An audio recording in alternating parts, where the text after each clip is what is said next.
We're up to halacha Yudalad actually.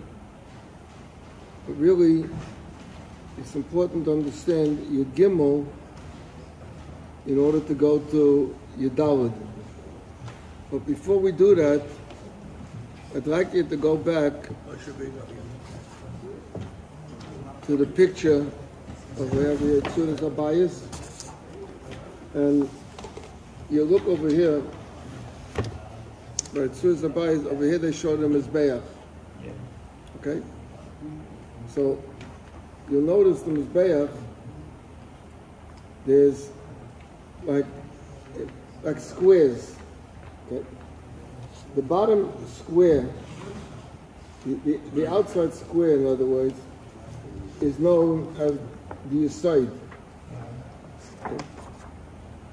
Then the inside square is known as the Saiviv.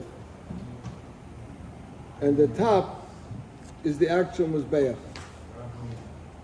It shows you a box with four darkened corners. The four darkened corners, that's the Kranos. And in between the darkened corners, that's the place where the Kahana would walk, the Hiluch. And then it shows you inside a smaller box and a black spot. The black spot, that's the Tapuach, like where the actual fire was.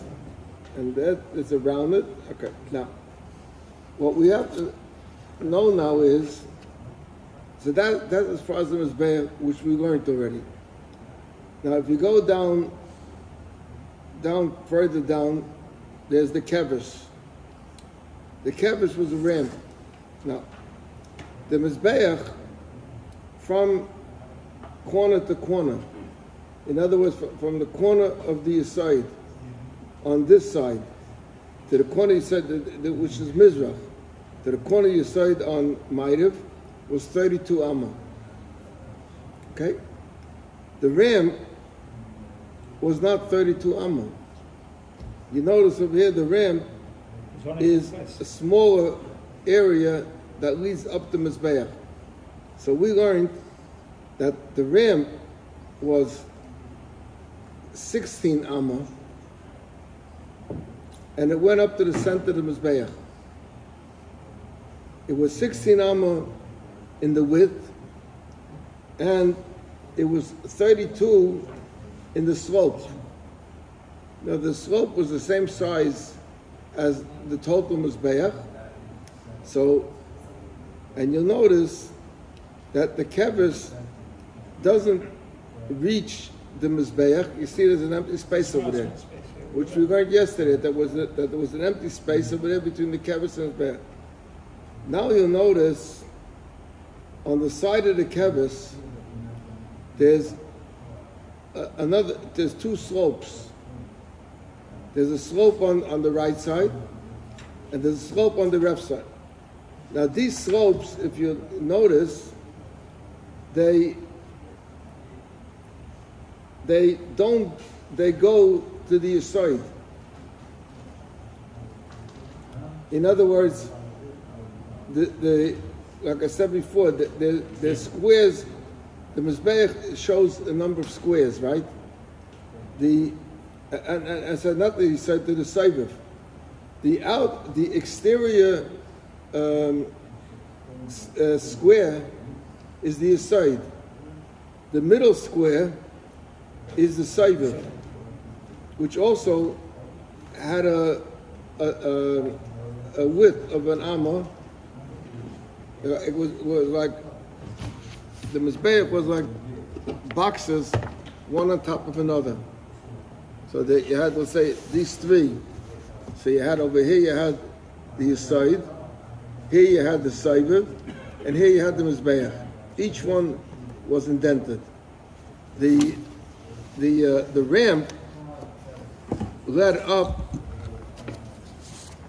to the Mizbeach, but it didn't Not only it didn't touch the Mizbeach, it wasn't the whole width of the Mizbeach.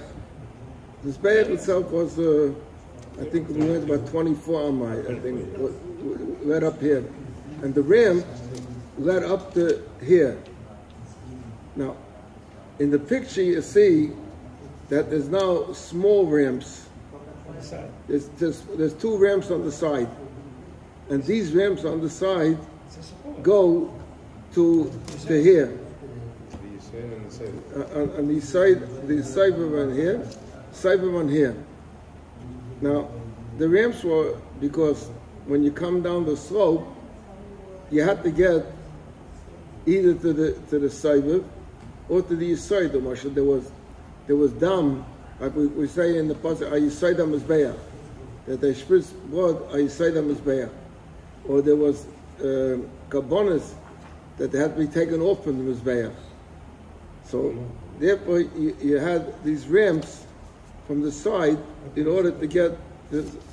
Okay, now that you got this picture in your mind, now it will be easier to learn inside. Anyone need this now? Okay. So after Yud Gimel, where he explained about the ramp, that the keves hayibanu l'dorayim was bayach. Okay, the length of it, that means the slope, was 32 amma, aroich of tezayin amma, by a width, not the total width. So then we go now to Yudalid. And Yudalid he says, Ushnei kivosim ketanim, yotzim mimenu, from this rim, the big rim, from the slope that goes off it, at offshoots, come off it, two small rims. Shabahem, through them, painim liyasaid u'lisayviv. In other words, if you wanted to get to the, you're on the rim, on the main rim. If you want to get to the main rim, you can drive on a highway, and then there's cutoffs on the highway. The same thing when you're coming down, so you come down, and then if you have to go to this side, you took the rim. If you have to go to this side, you took the rim. So therefore he says, Ushnei kavosim ketanim yotzim mimenu, shabahem, on them, painim liyasaid to the side, u'sayviv, and to the sayviv, u'mivdolim min ha-mizbeach, kamole nimo. They're not actually attached. There's a little bit of a space over there. The one to the left had to be the side. Huh? The one to the left had to be the side. Right? No. Then he says, V'chalain hoisa b'marove shakeves. Now he's saying another thing. This ramp, that the main ramp that they built, which had the length of 32. So in this ramp, let's say this is the ramp. So over here in the ramp, there was an opening because of the window. There was a window. Now what do you need a window? A window you use is to be able to see something. You can't see anything because what are you going to see? So he says that this window, v'chalain hoisa b'marav shakeves, Amma, which was Amma, Urevucha hoisa nekras, it was called Revucha, Shaba in it, Neisten psule chatoy sa'if, Archet the Abba surasa, V'teitzei lebeisa sefer. That means that this is, if they had the Moshe Chata Sa'if, and they have to do a Chata Sa'if in the Beis HaMikdash, there wasn't Shechita, there was Malika. But let's say that there was a psul, let's say, that something wasn't done properly. So if something wasn't done properly, so it can't go on the Mizbeach. So what do you do with it? You throw it into the garbage, so to say.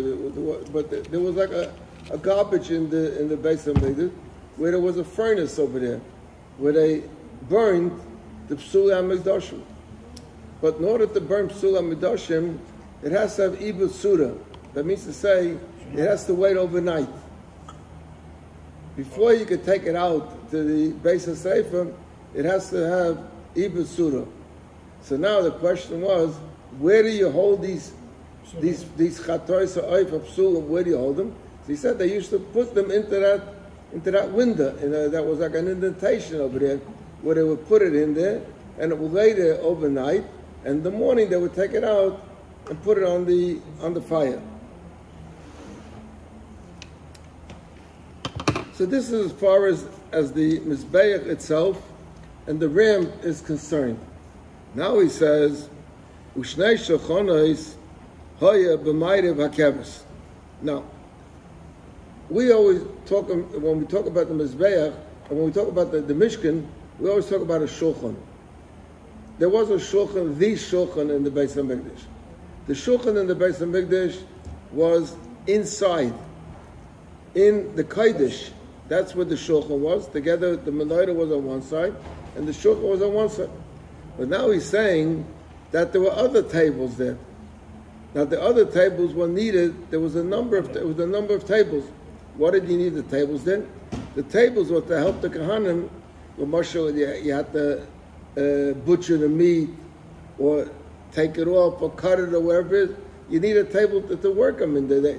They brought in a geschachtene animal. Okay, they hung it up on hooks and they took it apart, but you have to separate. So he says, Ushnei shochonos hoya b'mayrev hakeves.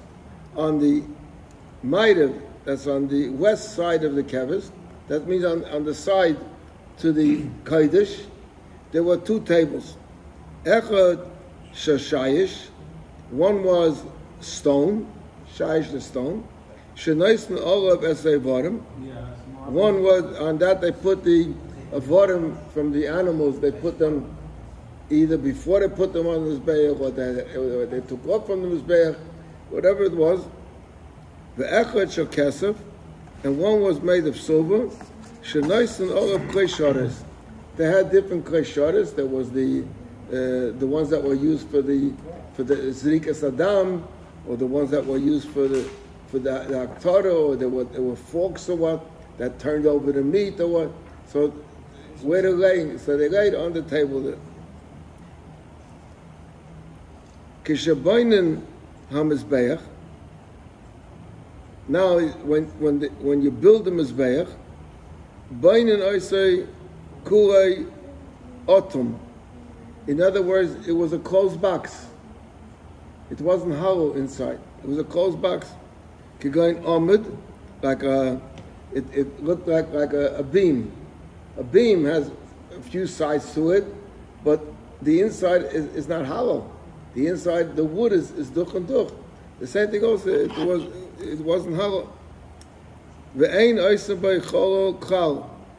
And you don't make any empty space in the Mizbeach.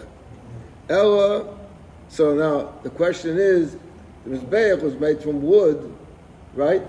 So you make wood, so the wood becomes a frame. If you have a frame, so what happens with the inside? Automatically there's an inside. So he says, maybe avonim shleimus gedailas ukatanis. They brought big stones or small stones, or maybe sid v'zephes v'kunya. They brought this is different types of cement, like zephes. I think is I think that is like a tarach, so umemacha, and you grind it up. V'sheiche l'tayich malben gadol kimidasai. And there was a form that they, in other words, like when you make cement, how do you make cement? You take a stone, you grind the stone, and you add water to it, what? And then later you want to form it. So you have a form in which you would put it in. Ubayna v'ayla, you keep building it up. V'noisen b'toich habinyan, guf shel eitz ha'evan, v'keren draimis mizrachis, kimidas ha'yesod, going to the length of the yesod. V'chein noisen b'toich kol keren v'keren, ad sheyashlem habinyan, v'yoser hagufim, shebetoich habinyan, kedei shetishor keren draimus mizrachas below yesod, v'yisharu hakronos chalulim. So what does that mean? That first you had the forms, Vaistais. You had the forms to make everything, and then you took away the forms, and that was it. I don't understand this. So the Karen was followed all the way down to the ground, or just on top? What was that? The Karen was followed all the way down to the ground, or just on top? It seems like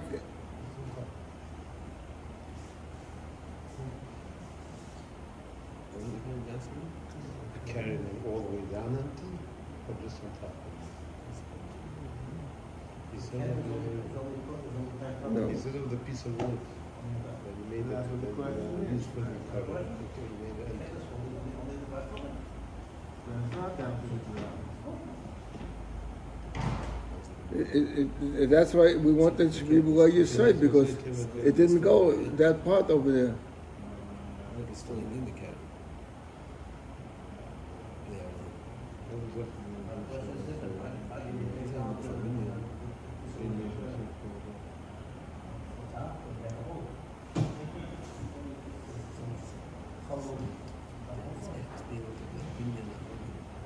Then he says that Abba Kronish Shel Mizbeach v'Yisaydai v'Ribuay Akvim.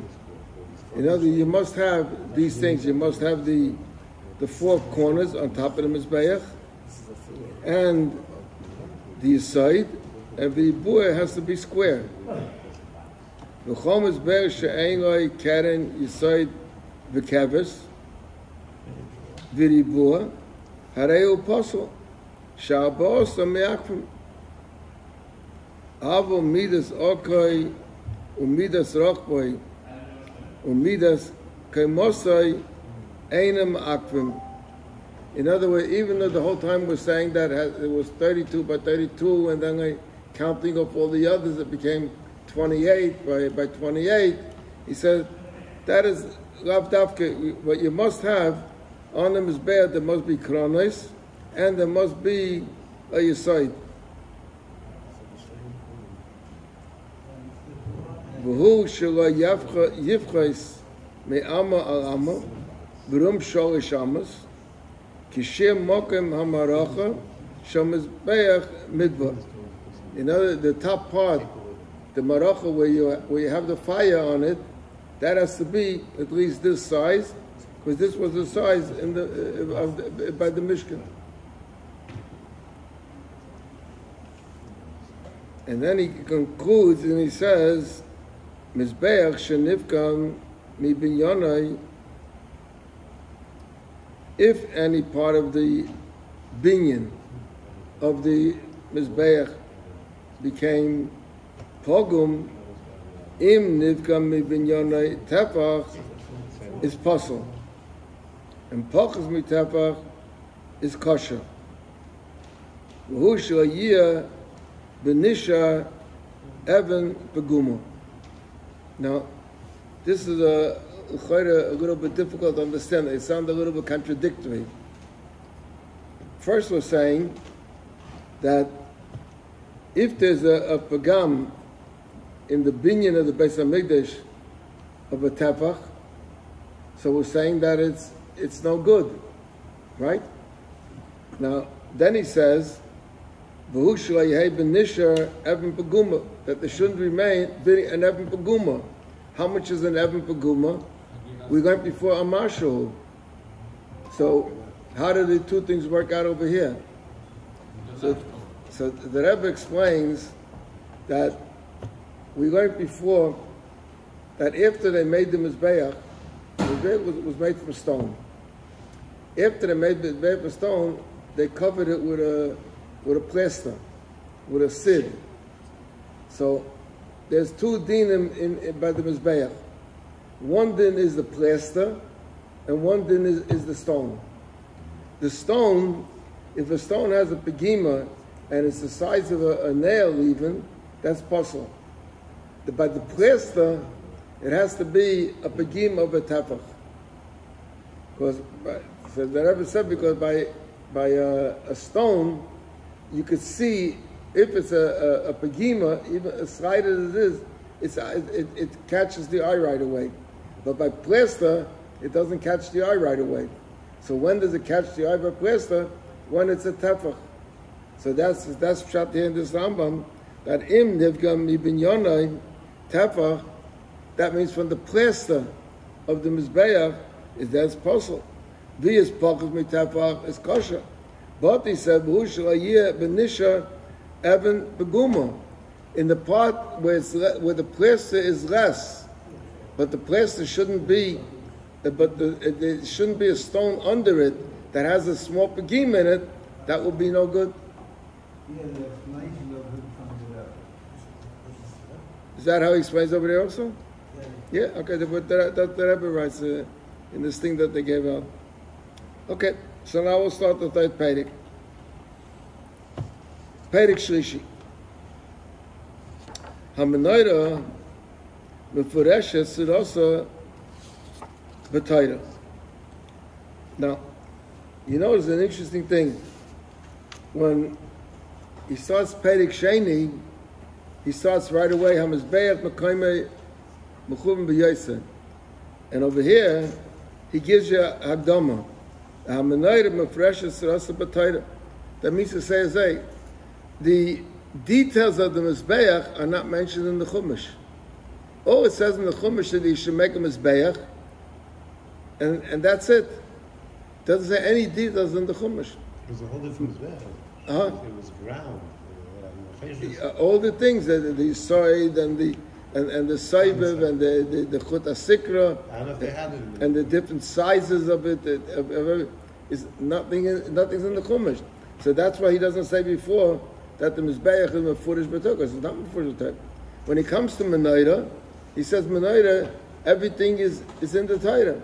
So if everything's in the Torah, so then he just should have printed the piece from the Chumash. So what do you need the Rambam? So the Rambam is going to tell you some details that are not in the Torah. I mean, even though the Torah is by the Mizbeach, he had to explain everything. But over here he's saying that the Menorah itself, Surasam first B'Torah, we know that there's a Menorah, there's a Kona, there's Gaviyim, there's Kaftayim. We know all that already from the Chumash. But the details, how the exact space between one and the other, where was the Gaviyim, that he's going to explain over here. So therefore he starts by saying that a Menorah Mefreshet B'Torah, Mefreshet Surasa B'Torah, V'abo Gaviyim, Ushnei Kaftayim, Ushnei Prochim, Haya B'Kanai HaMenorah. Shenama, because it's stated in Pasuk, Uba Menorah, Abo Gaviyim, Mishukodim Kaftereh Uprachaha. There's a question, do we read it Abo Gaviyim Mishukodim, or Mishukodim Kaftereh Uprachaha? The Gemara says that there are 5 sukkim, She'engam Hechra. Engam Hechra means that you can read it both ways. So the same thing over here also, you can read it both ways. You can read that Menorah Abo Gaviyim Mishukodim, plus Kaftareh Uprachel, or B'Menorah Abo Gaviyim, and Mishukodim Kaftareh Uprachel. V'oid Perek Shlishi, Hoye Somach Liyerecha, Shom Menorah.